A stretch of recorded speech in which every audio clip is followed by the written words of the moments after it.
Assalamualaikum warahmatullahi wabarakatuh. Perkenalkan, nama saya Ahmad Yusuf dengan NIM 240233015, Bahasa Arab, Institut Agama Islam DDI Mangkoso. Pada kesempatan kali ini saya akan menjelaskan materi nahu tentang maf'ulun ma'ah. Maf'ulun ma'ah, pengertian maf'ulun ma'ah. Menurut Ibnu al-Jurumi dalam kitabnya Matan al-Jurumiyah memaparkan bahwa maf'ulun ma'ah al-ismul mansubul ladzi yuzkaru li bayani man fu'ila ma'ahul fi'lu.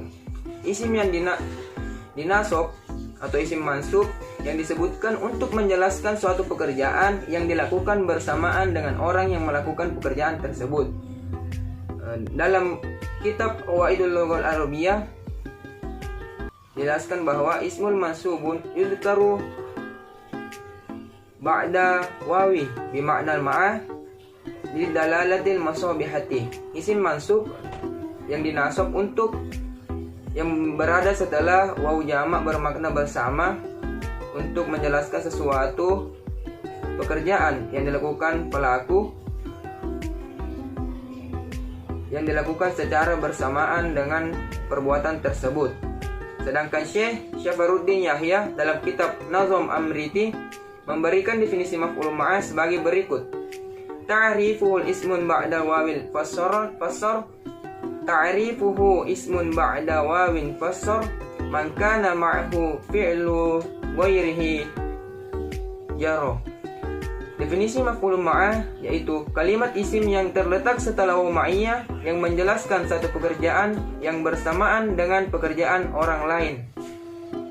Contoh seperti istaiqaztu wa taghrida syamsi, atau sirtu wan nila, atau safaro yusufu wal qamara.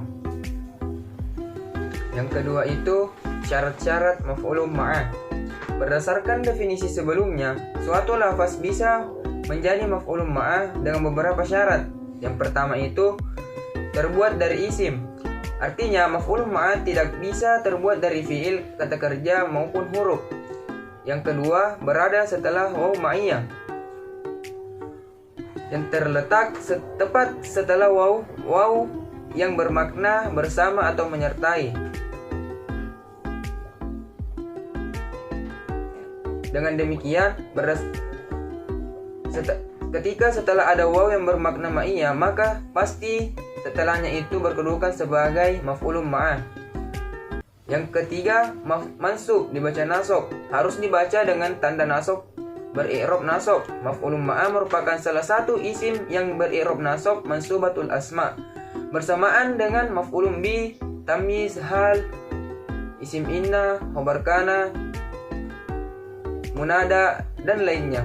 Nasab identik dengan fathah, akan tetapi nasab maf'ulun ma'ah bermacam-macam, tidak hanya berupa fathah, bisa berupa kasroh, bisa juga berupa ya, tergantung dengan amilnya. Yang keempat itu contohnya tadi waw ma'iyah, hadarul qaidu wal jaisha, telah hadir bersama dengan tentaranya. Yang kedua itu yang hadarul qaidu wal jaisha, telah hadir jenderal dan beserta tentaranya. Yang ketiga, akalal waladu wal abna'a, ayah makan bersama dengan anak-anaknya.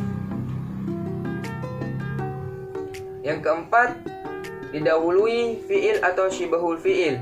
Maksudnya, amil yang menasabkan harus berupa kata kerja atau sesuatu yang menyerupai kata kerja itu, seperti fa'il, masdar, maupun lainnya.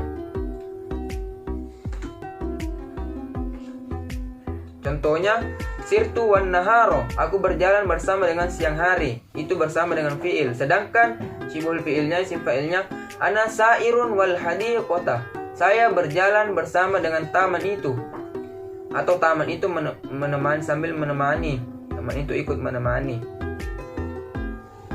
Yang terakhir dengan syibuhu fi'il atau masdar. Contohnya ma matu zaidun ma mata Zaidun wa tulu asyamsi. Ma mata Zaidun wa tulu asyamsi. Artinya Zaid tidak mati bersamaan dengan terbitnya matahari. Wa tulu asyamsi di sini berkedudukan sebagai maf'ulun ma'ah karena diawali waw bermakna bersama.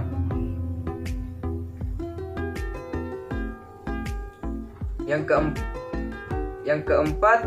kelima, amil harus mendahului maf'ulun ma'ah. Tidak boleh dibalik. Misalnya, wa naila sirtu. Seharusnya sirtu wa naila. Yang keenam, tidak boleh beriringan.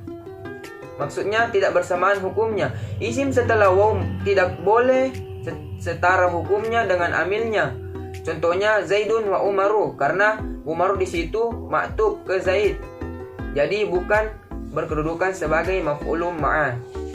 Dengan demikian, berdasarkan syarat-syarat tersebut, ketika ada kalimat isim berada setelah waw yang berirob nasab tanpa adanya tikrorur al-amil atau pengulangan amil seperti yang terjadi pada kalimat waw atof, karena berbeda waw atof dengan waw ma'iyah, maka kalimat tersebut masuk dalam kedudukan yaitu maf'ulun ma'ah.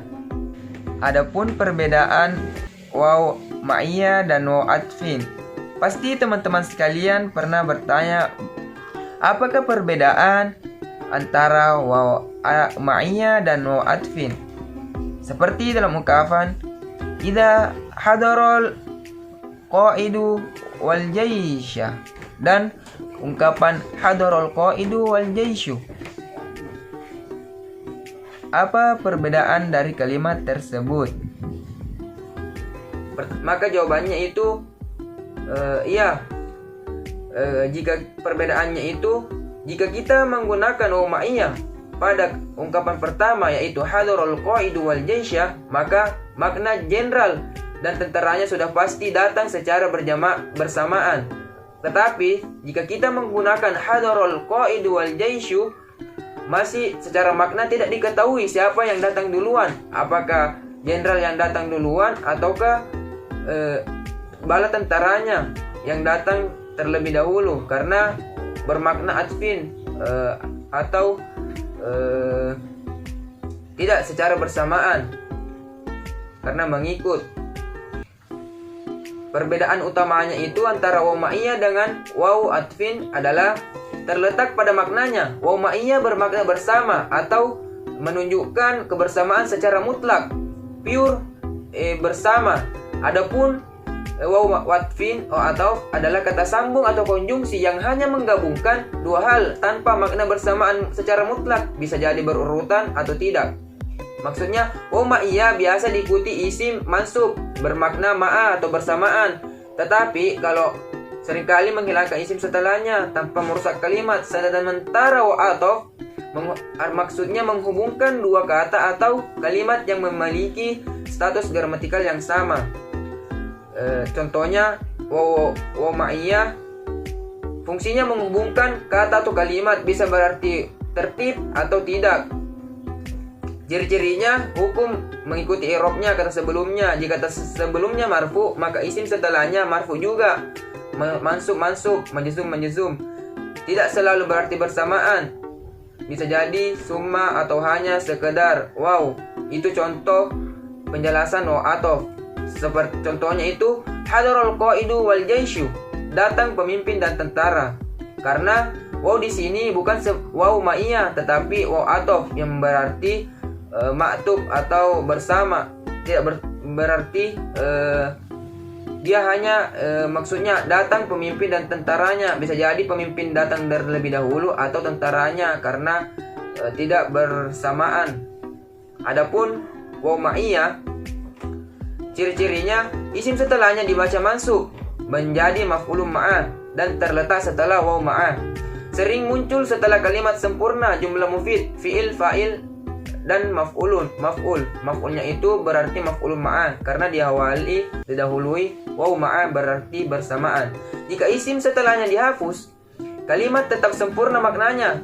Misalnya datang ibu dan anaknya bersama terbenamnya matahari, atau ja'al qaidu wal jaisha, datang pemimpin bersama tentaranya.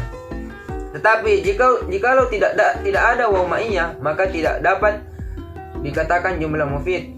tidak dapat dikatakan maf'ulun ma'ah, hanya sebagai maf'ulun bih.